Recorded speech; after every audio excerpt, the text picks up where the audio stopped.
Who is a Christian? Mkristo ni nani? Mahatma Gandhi, Mahatma Gandhi, one of the Indian philosophers, mmoja wa wasomi wa Kihindi, said this: alisema hivi: I like your Christ, napenda Kristo wenu, but I don't like your Christians. lakini sipendi wa Kristo wenu. Mahatma Gandhi. Mahatma Gandhi. There's a young man, a Tanzania young man. Kuna kijana mmoja Mtanzania, He's very brown. ni mweupe. He likes speaking in very complicated Swahili. Anapenda kuongea kwa Kiswahili kilicho na mchanganyo sana. What is his name? Joram. Joram nasema nini? Yes, that's what he said. Joram unasema nini? He has that statement. Joram unasema nini? Hakuna msemo huo. Meaning, Joram, what are you saying? Maanisha Joram unasema nini? And then he will narrate something using huge Swahili vocabularies. Na angesimulia kitu kutumia Kiswahili kilicho kigumu sana. He seemed to be a lover of books, Anakaa mtu ambaye anapenda vitabu, especially history and literature. sana sana vitabu vya historia na mambo ya uandishi. And so I listened to him yesterday, Nilimsikiza jana, and he said if there is a book, if there is a speech that he has listened to and that he changed his life. na akasema kama kuna hotuba aliyosikia na ikabadilisha maisha yake, And he went ahead and glorified that speech. aliongelea kwa ufasaha ujumbe huo. So I was eager to know who spoke, who made that speech. Na nikakuwa na hamu ya kujua aliyetoa hotuba hiyo ni And he nani. said it is the speech that was made by Jesus on the top of a mountain. Na akasema ni hotuba iliyofanywa na Yesu juu ya mlima. Now, if you don't know why I'm calling it a prayer summit, Kama ujui kwa nini naita kongamano la it's maombi, because summit is on top of a mountain. kwa sababu kule juu ni pale juu And ya, that's where Jesus will go and pray. na hapo ndipo Yesu alienda kaomba. But anyway, what was Joram saying? Lakini Joram alikuwa anasema nini? He said if there is a speech that changed his mind, Anasema changed his life, kama kuna mazungumzo ambayo ilibadilisha maisha yake, was the speech by Jesus on the top of a mountain. alisema ni ile kuhusu Yesu akiwa juu ya mlima. Theologically, we call it the Sermon on the Mount. Kithiolojia tunaita ujumbe wa mlimani. And he says, this is the speech that Mahatma Gandhi listened, Na huu ndio ujumbe Mahatma Gandhi alisikia, and eventually he said, I think I can be a Christian. na akasema nadhani inaweza kuwa Mkristo. Actually, I want to be a Christian. Kwa hakika nataka kuwa The Mkristo, problem is, I disagree a lot with the Christians. lakini shida ni kwamba natofautiana sana They na do Wakristo not wengi. seem to live out what their master and their leader has told them to do. Ni kama hawaishi jinsi kiongozi wao alivyowaambia wawe. I was in a funeral the other day, Nilikuwa katika mazishi siku iliyopita, and this has happened several times. na hii imefanyika muda mrefu, And this has made me angry, confused, and disturbed. na vitu hivi vimefanya nikuwe na hasira na hata nichanganyikiwe. The eulogy, Ile hotuba ya this mazishi, man was 80 years plus. alikuwa miaka 80 na By the way, pray for me. mniombee, I am mourning. niko na This majonzi. Baba's death has hit me. It's Hiki kifo cha baba kimenigonga mahali. people do not know, but I am a diehard fan of Raila Odinga. Watu hawajui, lakini mimi shabiki sugu sana wa Raila. When Raila lost the election last time, I got sick. Alipopoteza kura wakati uliopita nilikuwa mgonjwa. I decided, I think on Thursday or Friday, that I cannot watch the proceedings anymore. Niliamua Alhamisi ama Ijumaa sitaendelea kuangalia vile yale mambo ya mazishi If yanavyoendelea. you've noticed, I've not written any tribute on my Facebook of Raila Odinga. Kama umegundua, sijaandika chochote katika ukuta wangu wa Facebook. I'm remembering that because I talked about 80 years of this old man. Nakumbuka kwa sababu naongea kuhusu miaka 80 ya mzee The huyu. eulogy said he is an ardent member of the Anglican Church. Ile hotuba ikasema ya kwamba yeye ni mshirika wa kanisa la Kianglikana. And this is not the first time. Na hii sio mara ya kwanza. But along the theology, Lakini tunapoendelea na ile hotuba, it says he gave his life to Christ a year ago. inasema alipeana maisha yake kwa Kristo mwaka uliopita. Thinking, am I missing something? Nikajiuliza, kwani kuna kitu nakosa? To make matters worse, Kuharibu kabisa, the pastor who supposedly led this man to Christ, mchungaji aliyompeleka huyu katika kupokea Kristo, an ardent Christian, ambaye pia yeye ni Mkristo shupavu, who led this ardent, devoted Christian to Christ, aliyepeleka huyu mzee shupavu kwa Kristo, stood up on the funeral the other day. akasimama katika mazishi siku And he said, iliyopita, I am a witness. na akasema mimi I led him to Christ. nilipeleka kwa Kristo. And on the basis of that testimony, Na kutokana na ushuhuda huo, then this man is going to heaven. huyu mtu anaenda mbinguni. And the people said amen. Na watu wakasema amina. Then what would have happened if he had not given his life to Christ? Je, kama hangepeana maisha yake kwa Kristo ingekuwaje?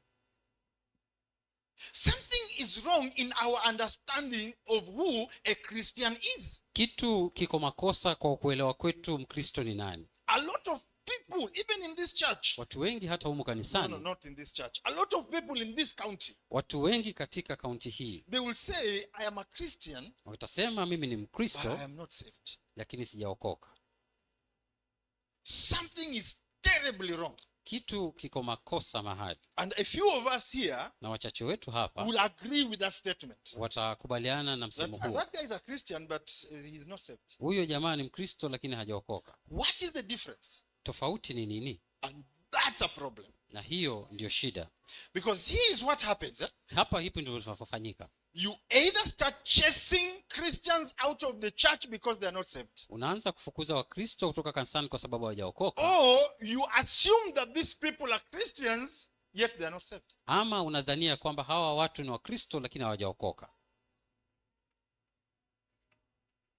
Now, you have to understand the word Christian is a biblical term. Lazima ukaelewe kwamba neno Mkristo ni neno la kibibilia. I've heard jokes Nimesikia mizaha that Jesus was not a Christian, ya kwamba Yesu hakuwa Mkristo, so I don't need to be a Christian. kwa hivyo sihitaji kuwa Mkristo. Well, Jesus was not a Christian, Yesu hakuwa Mkristo, but that does not mean that you should not be a Christian. na hiyo haimaanishi usiwe Mkristo. I believe it's in the book of Acts. Naamini katika kitabu cha Matendo ya Mitume, The Bible says it Biblia is in Antioch nasema ni kule Antioki that the believers, the followers of Christ, were first called Christians. wale wafuasi wa Yesu waliitwa kwa mara ya kwanza Wakristo. What is the meaning of Christians? Nini maana ya Ukristo? Christians is people who look like Christ. Wakristo ni watu wanaofanana na Kristo. Little Christ, that was the derogatory term that was used for the followers of Christ. Wakristo wadogo ndo neno la mzaha lililokuwa likitumika. It wasn't even used in a good way. Halikuwa linatumika kwa njia nzuri. Let me give you an example. Wacha niwape mfano. You remember when Kalonzo Musyoka was called a watermelon? Nakumbuka Kalonzo alipoitwa watermelon. And then suddenly he was called because one time he is on this side, the other side is on. What did he do? Alifanya nini? He took that derogatory term. Alichukua neno hilo la He used kimzaha, that sarcastic term. akatumia neno hilo He ran with it. na akakimbia nalo. The same way Baba took orange. Vile vile baba alichukua chungwa. It was no Ilikuwa ni la or tick. ama ndio. Suddenly no became an orange. Kidogo la ikakuwa ni chungwa. Tick became a banana. Ile tiki ikakuwa ni ndio. And the orange guy Na wale watu decided they will take it and run with it. wakaamua kuchukua na kuendelea nalo. So the first time they were called Christians Mara ya kwanza walipoitwa Wakristo it was in Antioch. ilikuwa kule Antioki. But did not remain as a sarcastic term. Halikuendelea kuwa neno la kimzaha. Eventually it was adopted. Mwishowe likachukuliwa. Because Peter will later say, Kwa sababu Petero baadaye if you anasema, suffer as a Christian. ukiweza kupata tabu kama Now, Mkristo. notice I am not giving you much of verses. Gundua kwamba siwapatii vifungu vingi, Because those verses are in your bulletins. kwa sababu vifungu hivyo viko katika nakala ulionayo.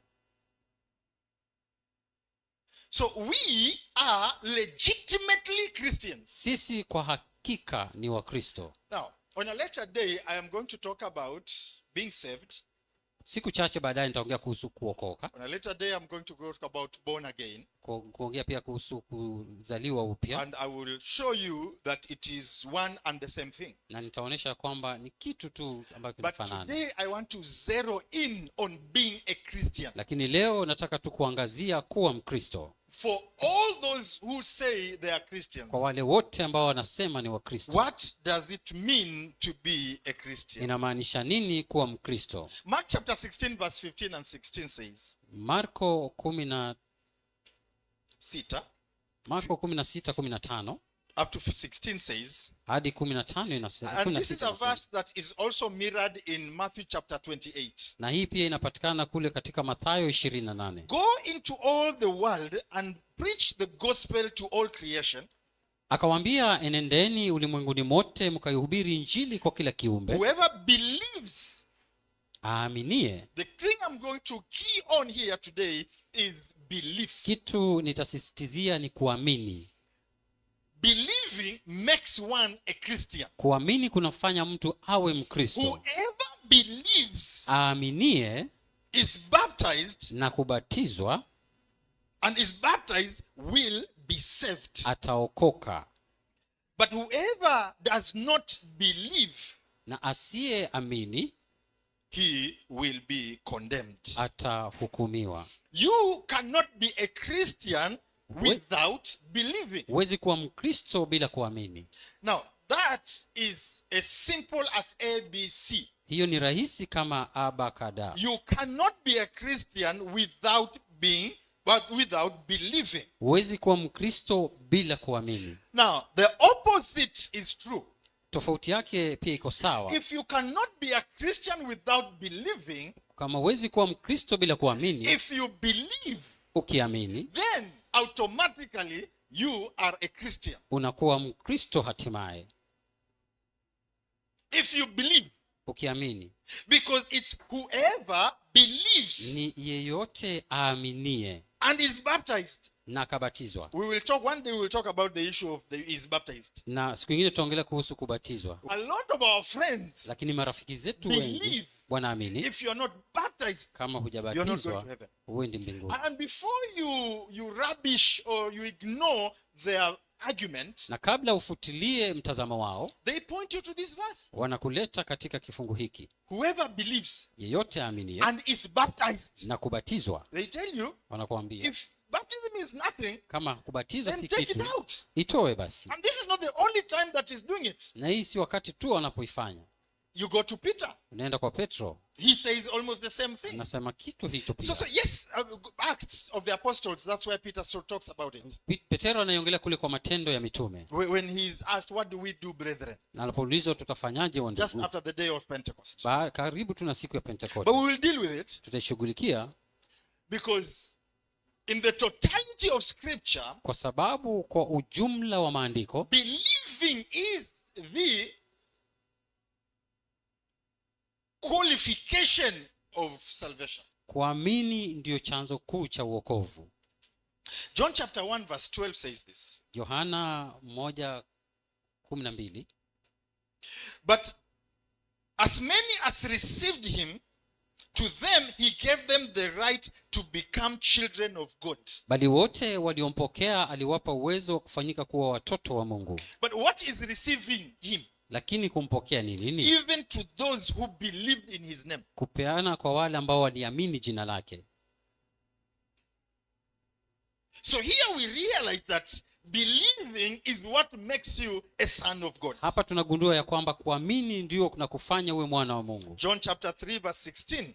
Yohana 3:16, You don't even have to open your Bible. Si lazima ufungue Biblia For yako. God so loved the world Kwa kuwa Mungu aliupenda that ulimwengu, whoever believes in him kwa yeyote amwaminie shall not perish. hata angamia. On this one, baptism has been omitted. Hapa kwa mambo ya ubatizo And ya John chapter 20 verse 30. Yohana 3:30.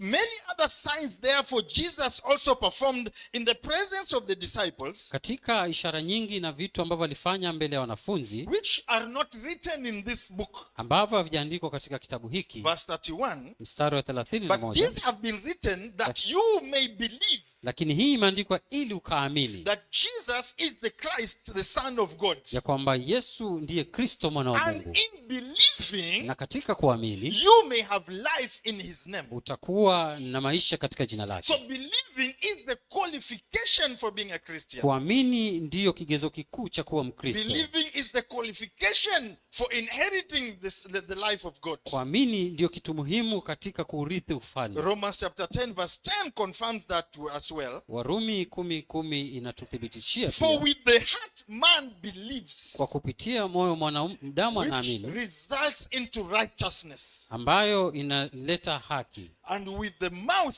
he confesses, na kwa kinywa hukiri, resulting into salvation. hata kupata wokovu. Because the scripture Kwa says, sababu Biblia inasema whoever believes in him yeyote amwaminie will not be disappointed. hataweza Just kutatarika. whoever believes, Yeyote not amwaminie, with any spices, sio na kitu kingine not zaidi, with any additives. bila kuongeza So at chochote. some point we will talk about Wakati mwingine tutaongelea then kuwa what is the confessing about. hii kukiri ni ya nini, But eventually you will realize lakini mwishowe tutagundua that the one thing that you have to do kitu unachofaa kufanya for you to be a Christian, kwa wewe kuwa to Mkristo, be a follower of Christ, kuwa mwanafunzi wa is Yesu, only to believe. ni kuamini peke yake. I'm repeating again. Narudia tena, So that means inamaanisha for you to be a Christian, kwa wewe kuwa Mkristo you have to believe. lazima uamini. This means Inamaanisha if you believe, ukiamini, then you are a Christian. wewe ni Mkristo. The question is, what is to believe? Swali ni kuamini ni nini, Or what is to have faith? kuwa na imani ni nini? Because believing and having faith are synonyms. Kwa sababu kuamini na kuwa na imani ni vitu vile vinavyokaribiana. To believe Kuamini is to have faith. Is to accept as true ni kukubali kuwa ni kweli that which you have been told as to be true, kile ulichoambiwa kuwa ni kweli, based on the credibility of the source. kulingana na ukweli wa kile kilicholeta mambo hayo, uaminifu wa, based on the credibility of the source, kulingana na uaminifu wa pale yalipopatikana, and supporting facts na vitu ambavyo vinaithibitisha without having substantive proof or evidence. bila kuwa na uhakika wa vitu unavyojua. Faith Imani is saying this is true kusema hii ni kweli because the person that has told me kwa sababu yeye aliyeniambia is credible, ni mtu wa hakika, or there are certain things ama kuna vitu fulani that back that statement. ya kwamba vinathibitisha usemi huo. Now, do you see a pocket in my trouser? Je, mnaona mfuko katika suruali yangu? No, you can't see it. Hamwezi iona. This opening does not mean it's a pocket. Kufunguka hapa haimaanishi ni mfuko. But here is why you need to believe that there is a pocket. Lakini hii ni lazima muamini kwamba kuna mfuko. Because when I put this handkerchief, ninapoweka kitamba hiki, it does not go through. Hakipiti.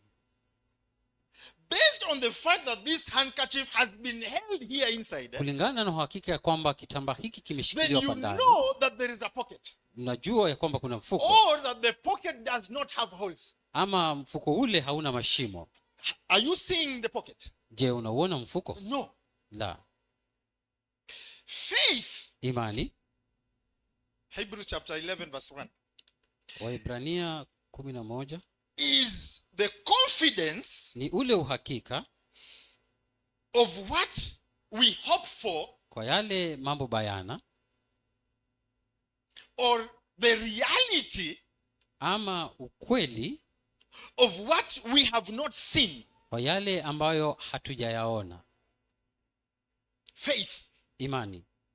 Faith is to have confidence that something is, Imani ni kuwa na hakika kwamba kitu kiko without you having seen it, bila wewe kuwa umekiona, but based on information that you have been given. lakini kulingana na ujumbe ambao umepeana. Let me correct your understanding of what faith is. Wacha nisahihishe uelewi wenu wa Faith imani. is not accepting things you don't understand. Imani si kukubali vitu ambavyo huelewi. Faith is not agreeing with things you do not understand. Imani sio kukubaliana na vitu ambavyo huelewi. Faith Imani is agreeing with things ni kuamini vitu that you have understood ambavyo umeelewa of their reality, ya ukweli wao, although you have not had the privilege of seeing them. japokuwa hujakuwa na nafasi ya kuviona.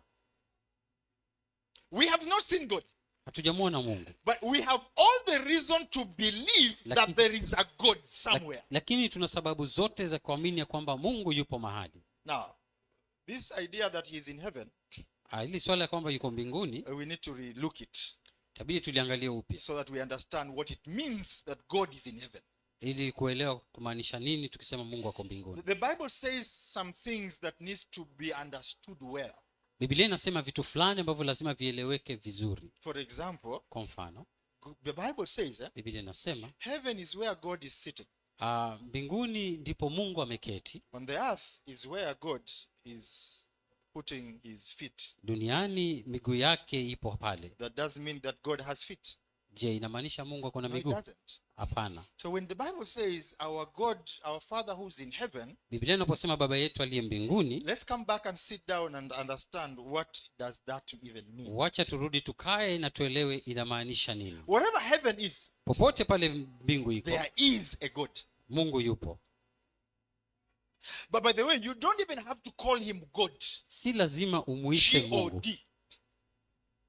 You don't. Si lazima. Because that actually is not his name. Kwa sababu kwa hakika hilo sio jina lake. That is a word that has been used by English people to ascribe the divine. Hilo ni neno tu limetumika na watu walioandika mambo ili kuweza kushughulikia uungu wake. So that in the Bible when you see they have used the capital G, Kwa Biblia mnapoona wametumia ile herufi kubwa ya G, then they mean the God that we believe in. wanamaanisha Mungu tunayemwamini. When they use a small g, Wanapotumia herufi they ndogo, mean things that are not divine, vitu ambavyo haviko kiungu, but that men have decided that they will see them as divine. lakini watu wameamua kuviona kama vya kiungu.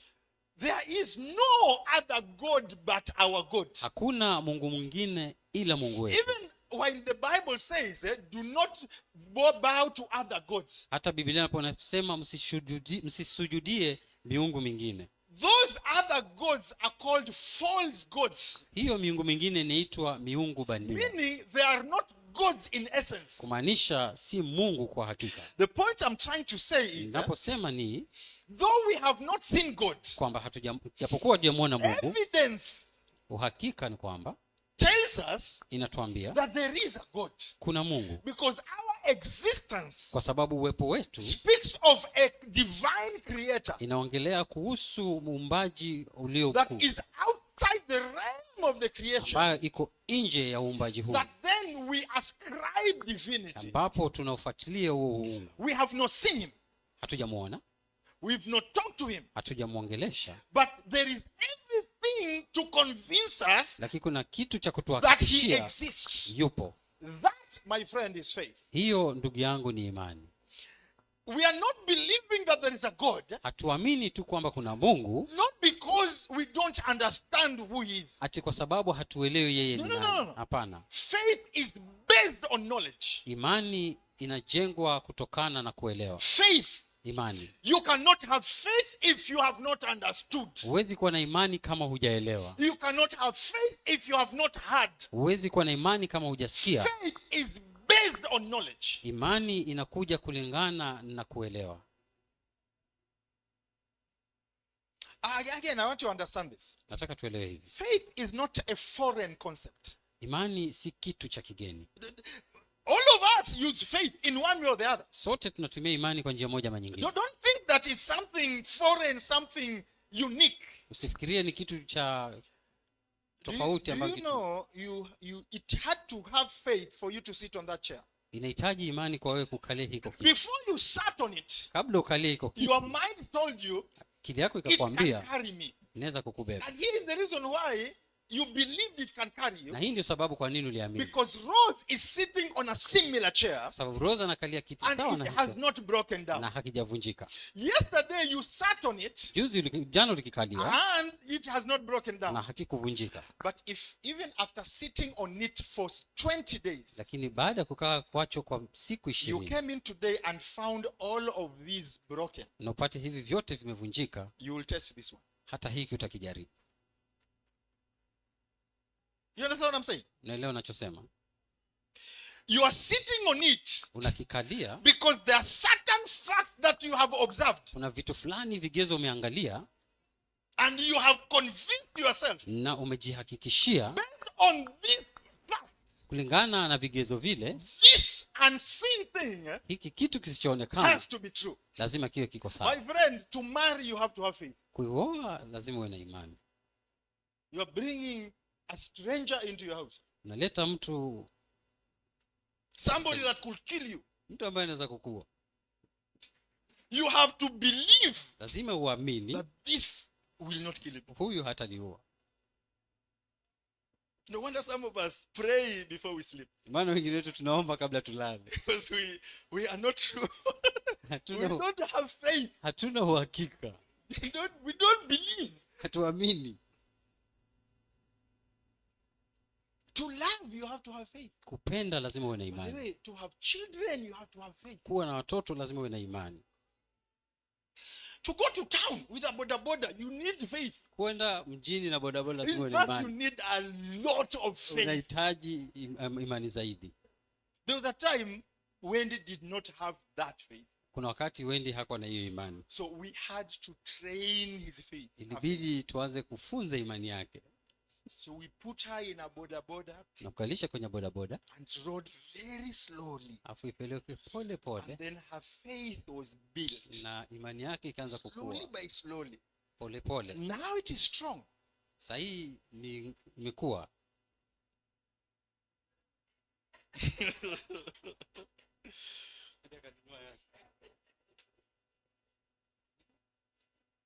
Without faith, Bila imani it is impossible to be happy. ni vigumu kuwa na furaha. It is without faith, Bila imani it is impossible to live this life. ni vigumu kuishi maisha No haya. wonder the Bible says Ndio maana Biblia it is inasema impossible to please God ni vigumu kumfurahisha Mungu without faith. bila imani. Impossible. Ni vigumu. To be a Christian, you must believe. Kuwa Mkristo lazima uamini. Believe what? Uamini nini? And the answer is very simple. Na jibu ni rahisi. Although it is not as simple as it looks, Japokuwa si rahisi but kama the vile. answer is very simple. Jibu ni hili To rahisi. be a Christian, you must believe that Jesus is Christ. Kuwa Mkristo lazima uamini ya kwamba Yesu ni Kristo. Or simply said, Ama you kwa- must believe in Jesus Christ. Lazima uamini katika Yesu Kristo. Number one, you must believe in the person of Jesus Christ. Lazima uamini katika utu wa Mungu. You must wa believe Kristo. that he is a God. Lazima uamini ya kwamba ni Mungu. You must believe that he is God. Lazima uamini ya kwamba yeye ni Mungu. He is divine. Yeye ana He is uungu. not a normal person. Si mtu wa kawaida But at tu. the same time, Lakini wakati huo you huo, must believe that he is human. lakini uamini pia yeye ni binadamu. The divine, the incarnation, the virgin birth is a very strange concept. Kuzaliwa kwa bikira ni kitu muhimu sana. Kitu cha kushangaza. And a lot of people have challenged Jesus based on that. Na watu wengi wameweza kumfuatilia Yesu na kumuuliza kuhusu jambo hilo. They think it's an impossible preposition. Wanafikiria ni kitu ambacho hakiwezekani. I challenge you to think it again. Najaribu kukutia changamoto kufikiria tena. You see me? Unaniona mimi? You see me? Unaniona mimi? I am almost 6 foot. Niko karibu futi 6. When I sleep on my bed, I can touch both sides of the bed. Nikilala kwa kitanda changu nagusa sehemu zote. But believe you me, Lakini amini, I lived in somebody's tummy. niliishi ndani ya tumbo la mtu. You might not believe it Unaweza when you look kuamini at me, ukiniona mimi, but it's a reality. lakini ni kweli. I lived in somebody's tummy. Niliishi ndani ya tumbo la mtu. That is strange. Ni kitu cha tofauti sana.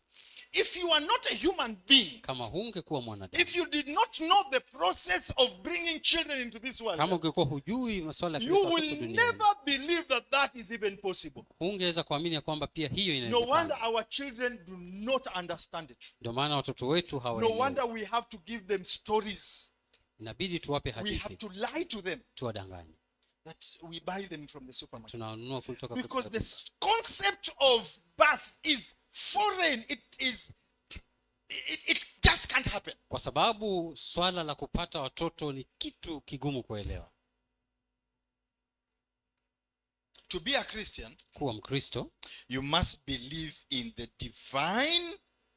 the virgin birth.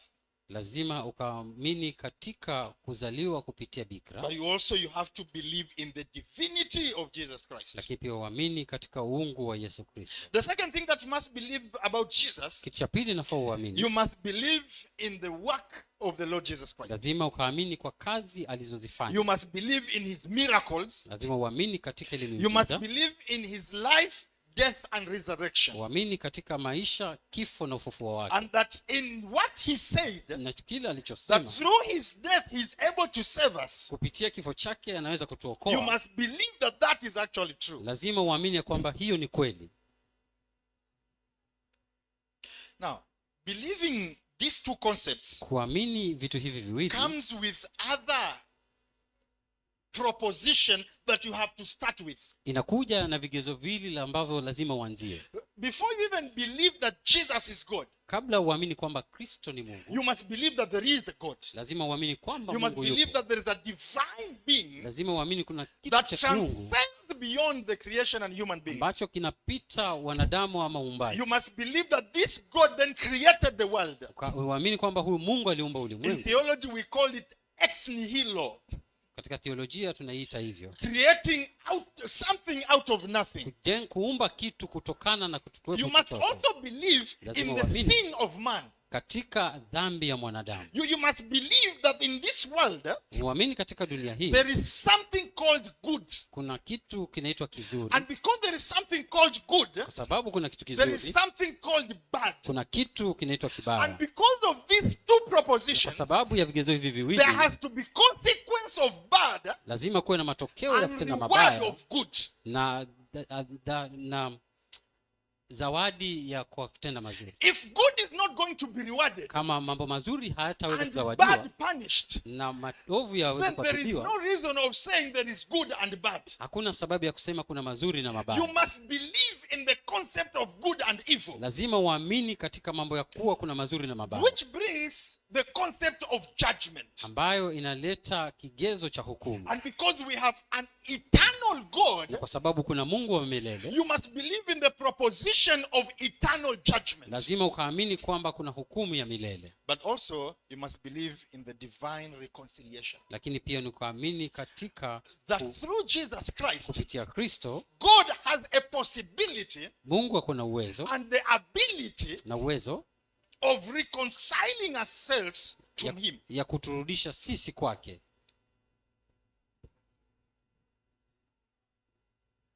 Let's think through these things. Wacha tufikirie kupitia hivi vitu. What is interesting is, Cha kufurahisha ni actually most of us wengi wetu believe these things. wanaamini mambo haya. That That's the interesting thing. Ni kitu cha kushangaza. That most of us actually believe in this thing. Wengi wetu tunaamini katika vitu hivi. You have to remember, Ni ukumbuke, I said, nilisema, to be a Christian, kuwa Mkristo you must believe in Jesus Christ. lazima umwamini Yesu But the Kristo. opposite is true, Lakini that kinyume ni sawa, whoever believes, yeyote aamini then he is a Christian. yeye ni Mkristo. Most of us believe. Wengi wetu We may tunaamini. not believe in all the propositions, Tunaweza kosa kuamini vigezo vingine but we vyote, believe in some of them. lakini tunaamini kwa For moja wapo. example, almost everybody in this world believes that there is a God. Kwa sababu kila mmoja katika dunia anaamini kuna Mungu. We believe that we were created. Tunaamini kwamba We tuliumbwa. believe in the creation. Tunaamini katika We uumbaji. believe in good and evil. Tunaamini kuna mabaya na We believe mazuri. in the concept of right and wrong. Tunaamini kuna yale yako sawa na yale We ambayo yako believe sawa. in the concept of rewarding good and punishing evil. Tunaamini ya kwamba mazuri yanaweza kupewa zawadi na The yale question mengine is, yatapewa. who created this concept? Nani alijenga vitu Man hivi? cannot be his own source of standard. Binadamu haizi kuwa yeye ndo Then anaweka vigezo hivi. there has to be a God that has set up the standard. Lazima kuwe na Mungu ambaye ameweka mambo haya. When we say you must love one another, Naposema lazima upendane moja na and men mwingine, are unable to love one another, na binadamu wanashindwa where did kupendana, we get the concept of loving one another? tulitoa wapi swala hilo When la man kupendana? himself is unable to love one another, Wakati binadamu mwenyewe then anashindwa we have kupendana, to believe that there is a God or there is a being that is able to love without fault. lazima tuamini kwamba kuna kitu kikuu ambacho When kina you bila think shida. about it, Unapokifikiria, we actually believe in the concept of God, tunaamini kwa kigezo ya kwamba Mungu yupo, that there is a God in heaven. ya kwamba Mungu yupo mbinguni. Even though we have a problem in understanding what heaven is all about, Japokuwa tunashindwa kuelewa mbingu iko we wapi. believe that God created the world Tunaamini Mungu aliumba ulimwengu and everything that is in na it. chochote kilicho We ndani yake. believe that there is something wrong with man, Tunaamini kuna kitu makosa meaning that mwanadamu, there is something right somewhere. maanisha kuna kitu sawa We mahali. believe in the possibility of divine judgment, Tunaamini uwezekano wa even hukumu, if we do not like that judgment. hata kama hatupendi hukumu hiyo. We believe that right must be praised Naamini ya kwamba kilicho sawa lazima and kika- wrong must be punished. na kile cha makosa kikakashifiwe. What most of us struggle with Kile ambacho wengi wetu is tunang'ang'ana the nacho concept, the entry of the Jesus concept in the whole matrix. ni kuingia kwa Yesu katika mkanganyiko huu wote. We struggle with the virgin birth, Tunang'ang'ana na uzao wa bikira, although evidence shows us that it is a possibility. ingawa kuna uwezekano tunajua inaweza fanyika. We accept his earthly and miraculous life Tunakubali kuwepo kwake humu duniani na yale aliyofanya, because it has been said even by non-biblical writers. kwa sababu imesemwa na watu ambao si waandishi wa Biblia. We accept half-heartedly his death and resurrection. Tunaamini kwa nusu kifo chake na ufufuo. To a larger degree, Kwa sehemu kubwa, many of us believe. wengi wetu tunaamini. To a larger degree, Kwa sehemu kubwa, many of us believe. wengi wetu tunaamini. Here is the problem. Shida iko hapa. Our definition of being a Christian Kujua kwetu kuwa Mkristo ni nini does not solely depend on the concept of believing. haitegemei sana kuamini. The church church Kanisa has generated imefanya a counter definition of who a Christian is. kuwa kitu tofauti na kuwa Mkristo ni nini. A Christian is somebody who does not smoke. Mkristo ni mtu ambaye havuti sigara. A Christian is somebody who does not drink. Ni mtu ambaye hanywi. A Christian is somebody who does not sleep around. Ni mtu ambaye hazini.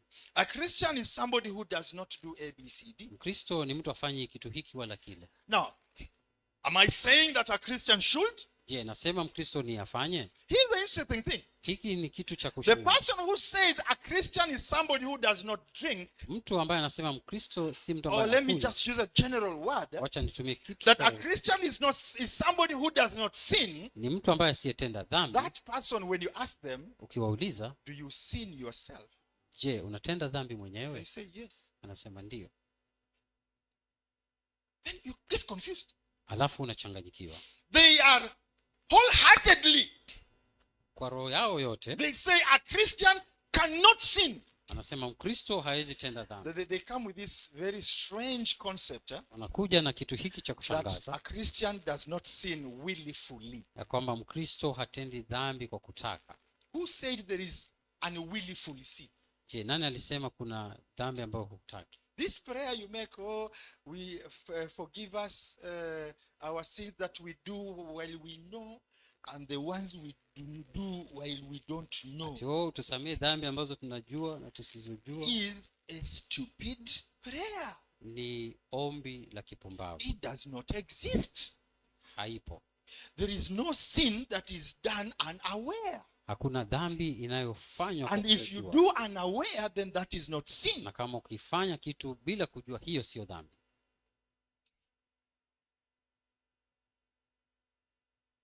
If because of being drugged or something, Labda kwa sababu ya I kuwezwa end up killing somebody, nishtukie nimeua mtu, I have not sinned. sijatenda dhambi. If because of my job, Ikiwa kwa sababu ya kazi I yangu have to hang a criminal, lazima nikatie kitanzi, I have not sinned. sijafanya dhambi. If because of my job, Ikiwa ni kwa sababu I ya have to kazi yangu procure an abortion, lazima nikaavye mimba, because there is a danger on the mother, kwa sababu kuna hatari kwa yule I have mama, not sinned. sijatenda dhambi. No wonder, Ndio maana because of my stomach, kwa sababu ya tumbo if I langu drink a little, nikikunywa you kidogo, can't judge me. huwezi ni hukumu.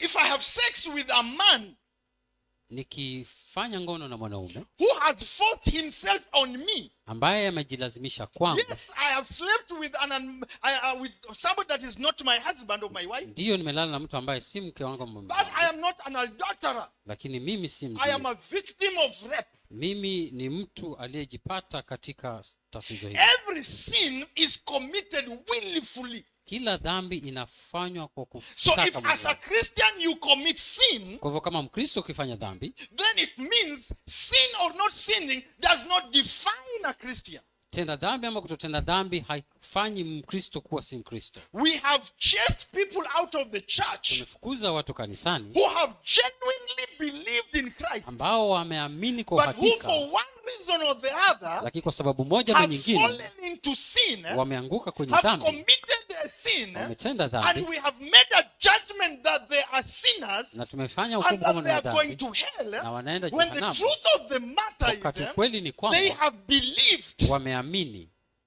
and so they are Christians. kwa hivyo ni Wakristo. I really don't care whether you like me or not. Mimi sijali kama unanipenda ama unipendi. I'm starting to get that place where I really do not care. Nafika mahali kwamba sijali. And that's why I'm going to teach about prayer. Ndio maana nitaenda kuomba kuhusu Because there's an maombi. accusation out there that my teaching about prayer is false. Kwa sababu kuna kukashifiwa huko nje kwamba mafundisho yangu I kulingana want na to maombi put it makosa. on record. Nataka niweke I katika want nakala. people to know what I believe about prayer. Nataka watu, Even you live in continual hata lying. wewe with it. unaishi katika hayo maisha. You are continually liar. Wewe And you know it. unadanganya kila siku na unajua.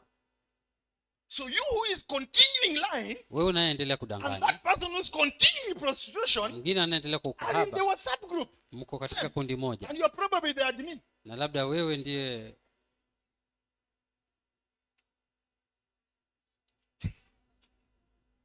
Some people have chosen to walk away watu wameamua kutoka na kwenda, because some of them have been branded as non-believers. kwa sababu wengine wamewekwa nembo kwamba wao Some si, have been branded as non-Christians wengine wameambiwa si wa Kristo, because instead of being measured against the correct standard, which is faith, kwa sababu badala ya kupimwa kutokana na imani they have been measured against false standards. Wamepimwa kutokana na vigezo vilivyo And hapa si that's sawa. why we have generated first-class Christians and second-class Christians. Ndio maana tumetengeneza Wakristo wa viwango tofauti And tofauti, the first-class Christians, we call them born again. na wale ambao wa kiwango cha kwanza tunaita that's waliozaliwa us tena. Hapo ni sisi sasa, But that's us now. hao ni sisi, The first-class Christians. wale wa The ones who are going to heaven straight. wale ambao tunaenda mbinguni moja kwa You moja. know how people qualify directly to World Cup? You are interpreting, not answering. Oh. You know how people qualify directly to the World Cup? Je, unajua watu wanaendaje katika makombe la dunia? And then there are those who have to go through playoffs. Na kuna wale lazima wapitie mchujo. Now we are the ones who have direct qualification. Sisi ni wale tunaenda moja kwa And then moja, the Christians have to go through a playoff. na wale wengine lazima wapitie mchujo. Nonsense.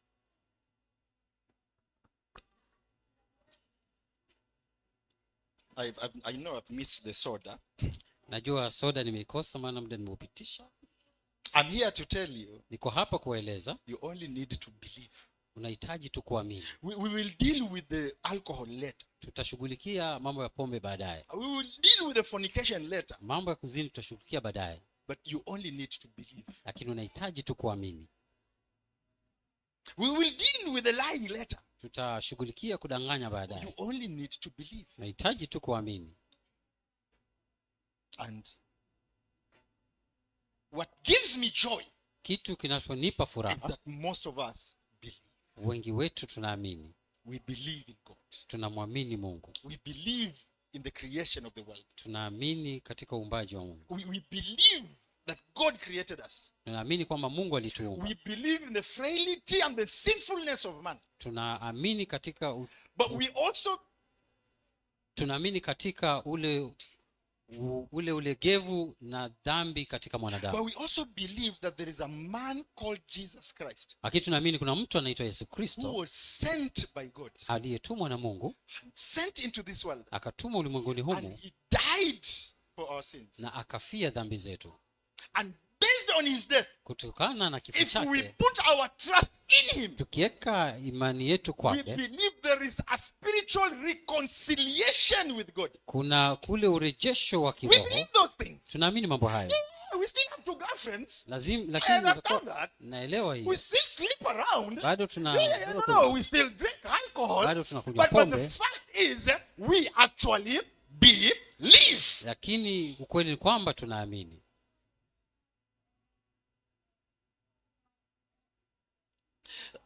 Maybe let me finish with this question. Wacha nimalize na swali hili. So, what is stopping you from believing? Ni nini kinakuzuia wewe? Let's assume you have not believed. Wacha tudhanie hujaamini. What is stopping you from believing? Nini kinakuzuia kutokana na kuamini? I look at young people. Naangalia vijana wadogo, Subiri, for example. kwa mfano Subiri. Subiri looks like somebody who wants to love one girl. Anakaa kama mtu ambaye anataka kupenda msichana mmoja. Subiri looks like somebody who does not want to spoil his body with alcohol and marijuana, bangi and all that.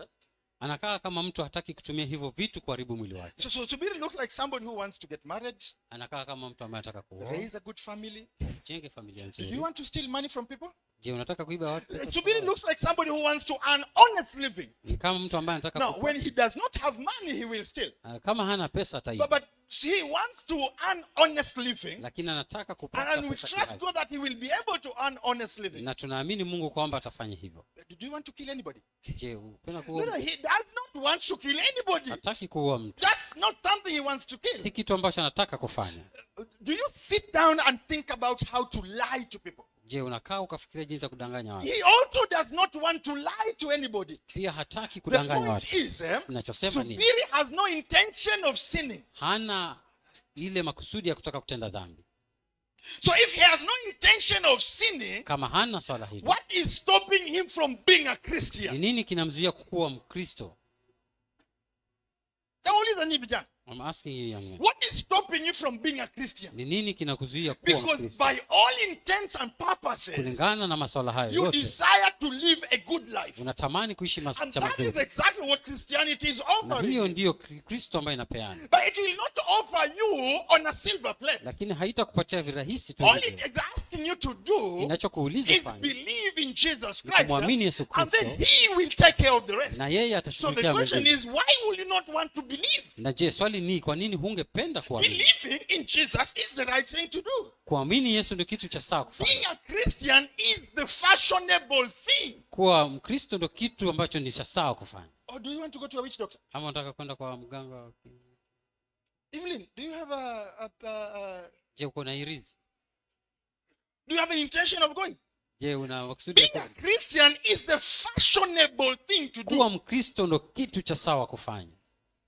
What can stop you from believing? Nini kitakuzuia kuamini? What can stop you from believing that there is a God in heaven? Ni nini kitafanya usiamini kwamba kuna Mungu That mbinguni? God created this world? Ya kwamba Mungu aliumba ulimwengu Unless you huu. are dumb inside. Labda kama uko na Because pungwani. that's what the Bible says. Maana Biblia Only inasema foolish people say that there is no God. ni wapumbavu tu wanasema hakuna You Mungu. got to be foolish to say there is no God in heaven. Lazima uwe mjinga kusema hakuna You Mungu. got to be a fool.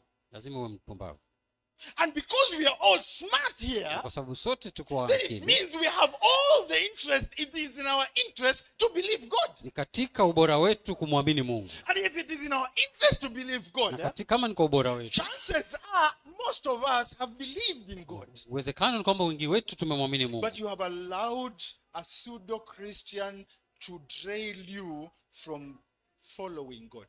Lakini umekubali Ukristo bandia kukutoa kumfuata Mungu. You have allowed pseudo-Christianity to derail your pursuit.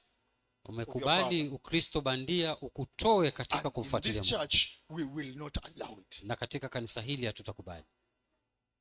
Because for God so loved the world Kwa sababu Mungu aliupenda ulimwengu, that he gave his only begotten son, akampa mwanawe pekee. made the ultimate sacrifice, Akapeana dhabihu ya hali ya that juu whosoever believes kwa yeyote amwaminie shall not perish. hata angamia. This pulpit will Madhabahu not haya allow you to perish hautakubali mtu if you angamie decide to make that simple confession kama utakubali that kufanya I hilo do believe.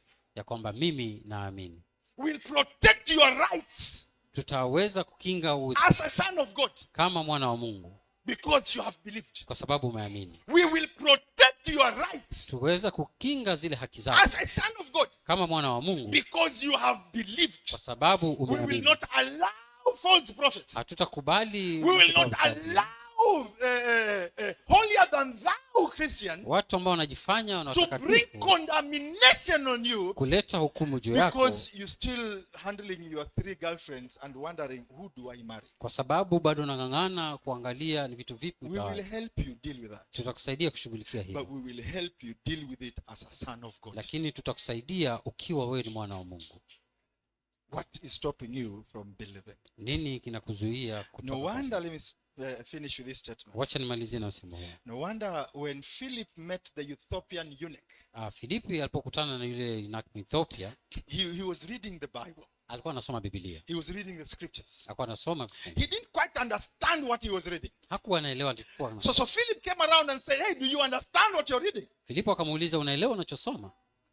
He said, how can I understand if I have nobody to explain it to me? Nitaelewa vipi kama sina mtu wa And so kunifafanulia? Philip joined his caravan Na Filipo and akaungana he naye. started explaining to him the scriptures. Akaendelea kumwelezea maandiko. And at some point, Na wakati I fulani like this statement. napenda msemo huu. The Ethiopian eunuch asked, Yule jamaa akasema, what is stopping me from being baptized? nini kinanizuia kutokana na kubatizwa? What is stopping me from being baptized? Nini kinanizuia kutokana na Because these kubatizwa? things make absolute Kwa sababu sense. vitu hivi viko It makes sense to be a Christian. vinaonesha sawa kuwa Mkristo. It makes sense to follow God. Inaonyesha vizuri kumfuata Mungu. It makes sense to believe in Jesus Christ. Inaonyesha vizuri kumfuata Kristo. God bless you. Mungu awabariki.